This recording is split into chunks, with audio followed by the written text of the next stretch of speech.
As we discussed, artificial intelligence is a major force in society and only growing.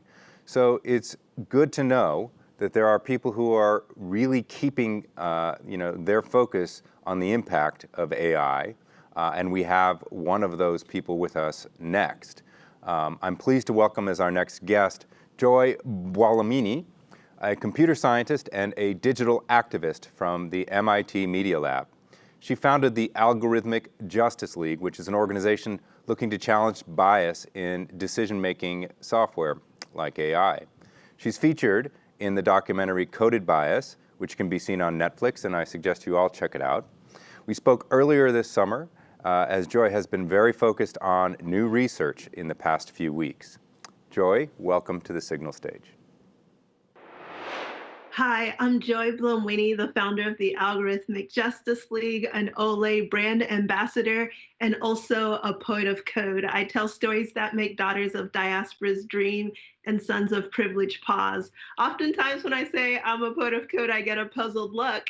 And people wonder, how is it that I blend research with art? So I want to start this talk with a poem called AI Ain't I a Woman, which is both a spoken word piece and an algorithmic audit that shows algorithmic bias.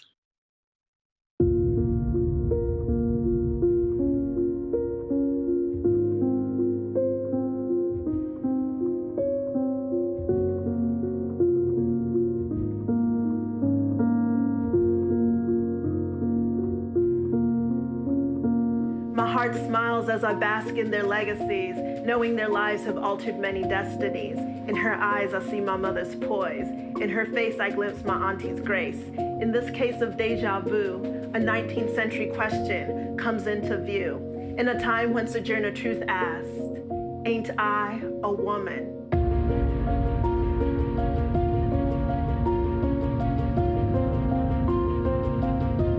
Today we pose this question to new powers, making bets on artificial intelligence, hope towers.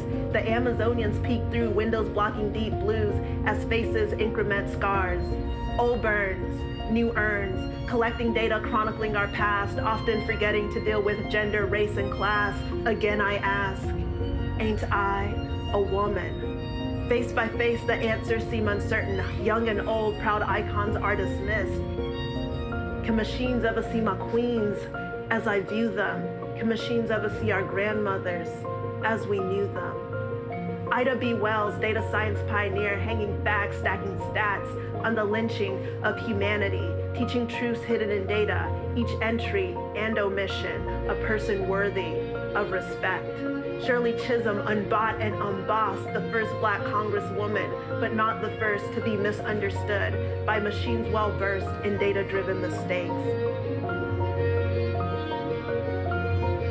Michelle Obama, unabashed and unafraid to wear her crown of history, yet her crown seems a mystery to systems unsure of her hair. A wig, a bouffant, a toupee, maybe not. Are there no words for our braids and our locks? Does relaxed hair and sunny skin make Oprah the first lady? Even for her face, well known, some algorithms fault her, echoing sentiments that strong women are men. We laugh, celebrating the successes of our sisters with serena smiles. No label is worthy of our beauty.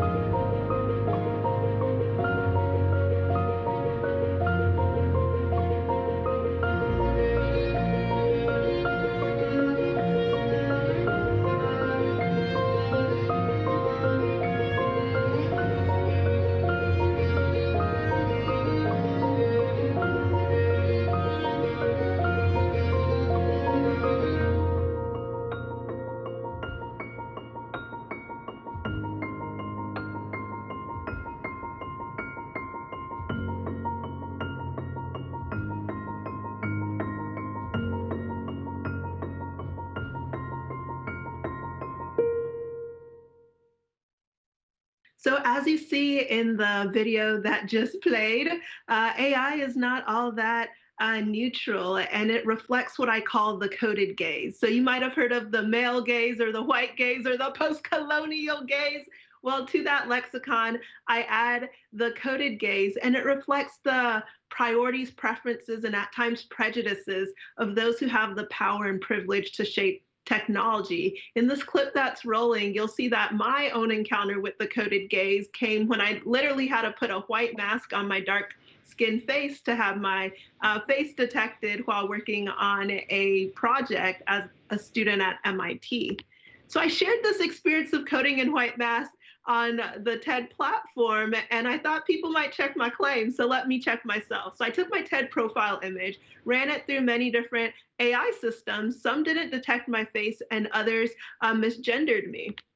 This actually gave me something quite in common with the women of Wakanda. You see, when I ran their faces, either they weren't detected or they were misgendered, or if you see the red column, the age guesses weren't quite on track. So it's algorithmically verified Black don't crack. But beyond this being a bit amusing, where I became concerned was the use of facial recognition technologies by law enforcement. And we see with the case of Robert Williams, who was arrested in front of his two young girls, held in jail for around 30 hours, that there are real world consequences with facial identification mismatches. And it's not just people like Robert Williams. We really have to think about all of our faces when you have companies like Clearview AI scraping billions of photos from social media that can be searched by all kinds of entities, including law enforcement. So I like to say, if you have a face, you have a place in this conversation.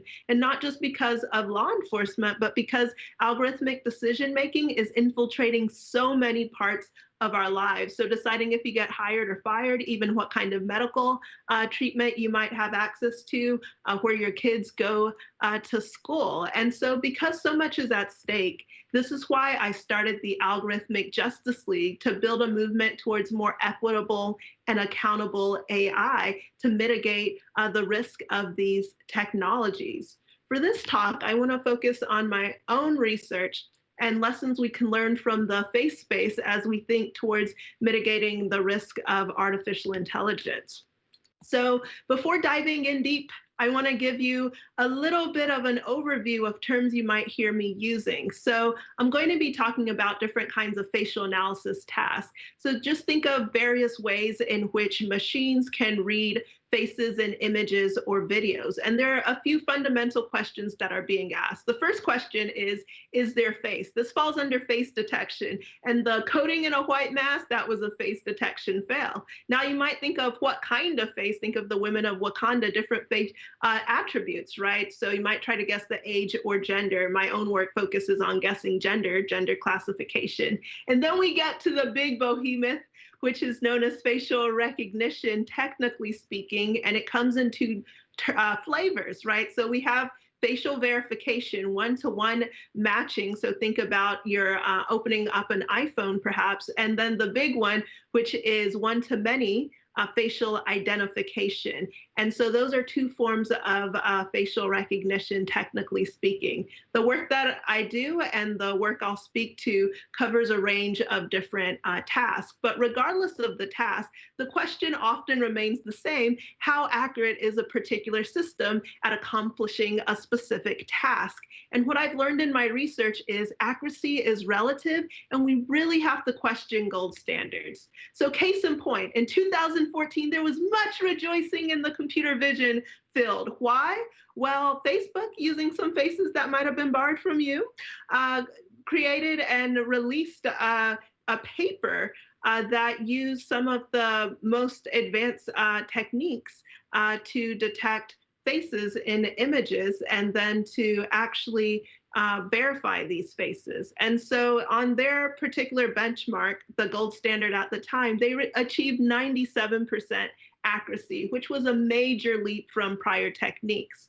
But again, we have to question gold standards. When we look at this gold standard, we see that it was majority male and majority white, or what I like to call pale male data. So if we are measuring progress with data or benchmarks that don't reflect the rest of society, we're actually destined to exclude and destined to discriminate. And so we really have to be asking, does our data reflect the world?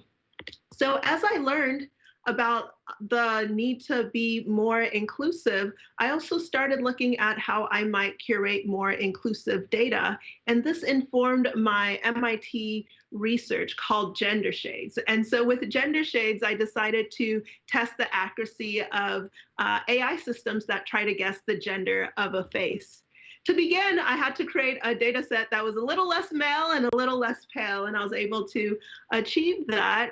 And I labeled that data set with binary gender labels, not because gender is binary, but because those are the labels the companies were using. And then I also labeled by the skin type, not the race. Of course, skin can definitely correlate with arbitrary racial categories, but since I was focused on computer vision, I wanted a more objective measure. So this was as close as I could get.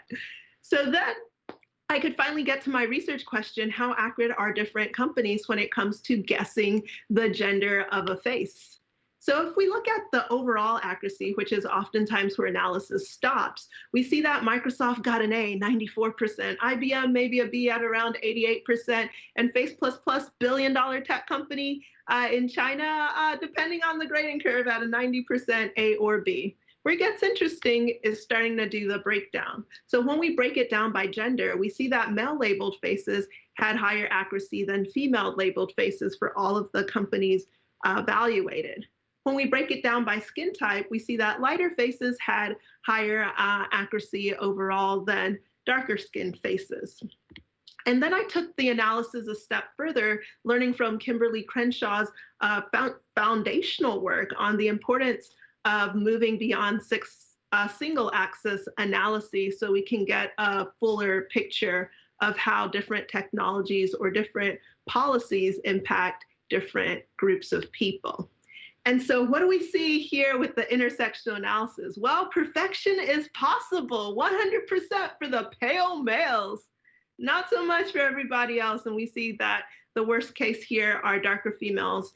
And these are the good results.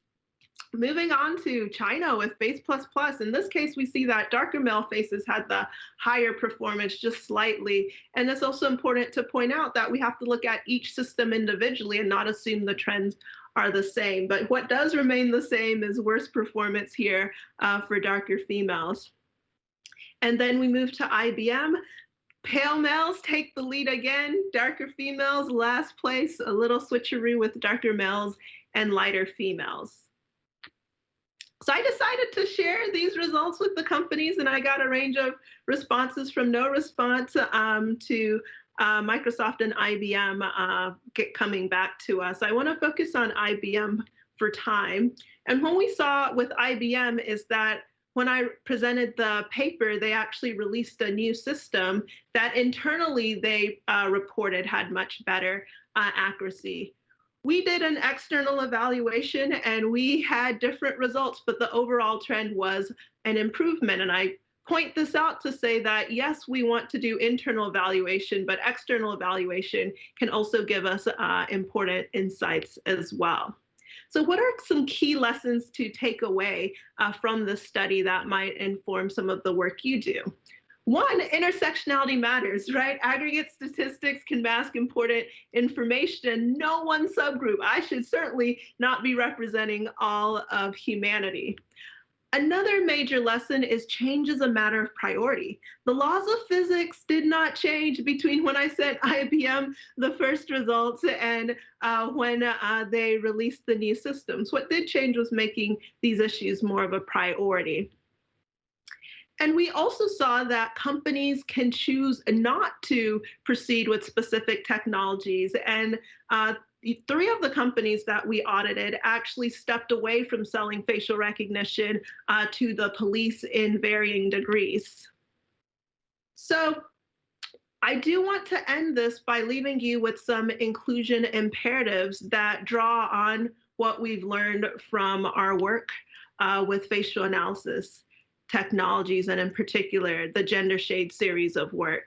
So the first imperative is to dare to ask. Dare to ask uncomfortable questions about who's being excluded, about what kind of biases are lurking in the products and services you have.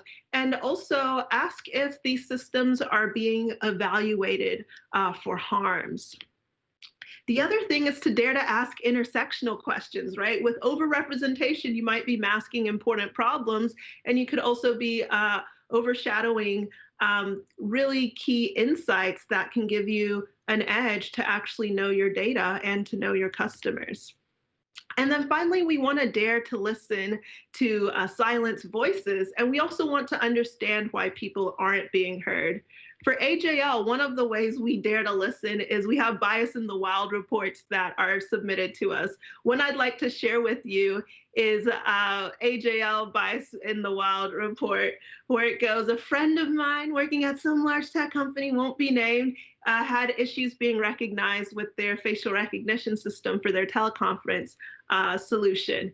And while there were some units that worked on her face, she had to specifically reserve those rooms. So this is something I like to call the exclusion overhead. It's not that without some extra effort, you can't get a system to work, but the fact you have to put in that extra effort, that extra overhead can definitely impede your ability to contribute and also lead to more of a feeling of exclusion. So that's also something I would highly encourage all of you to do, is to think about how you might reduce the exclusion overhead that may exist wherever you find yourself. And I wish we had more time, but we are going to get into some questions and answers. So I just want to end by saying, please, if this work resonates with you, learn more about the Algorithmic Justice League. Follow us on social media. And if you have Netflix, check out Coded Bias.